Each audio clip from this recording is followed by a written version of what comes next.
আমাকে যদি দল থেকে মনোনয়ন দেয় এবং আমি যদি নির্বাচিত হই, এই নির্বাচনী সর্বপ্রথম আমি মাদককে না বলবো এবং মাদক এই এলাকায় চলবে না।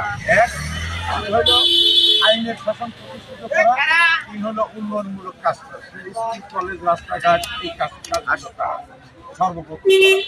আর বিশেষ করে জনগুরুত্বপূর্ণ যে কাজগুলো আছে সেই কাজগুলো জনগণের চাহিদা মতো জনগুরুত্বপূর্ণ কাজ যেগুলো সেই কাজগুলো ইনশাল্লাহ করবে। আর ইনশাল্লাহ আমাকে আল্লাহ যদি বাঁচা রাখে নমিনেশন দেন, তাহলে আমি যে কোনো দৃশ্যমান শক্তি এবং অদৃশ্যমান শক্তি যে কোনো শক্তি আমি রাজনৈতিকভাবে ইনশাল্লাহ মোকাবেলা করবো। ইনশাল্লাহ ইনশাল্লাহ ইনশাল্লাহ। নেতা কে আছে? কোন নেতা?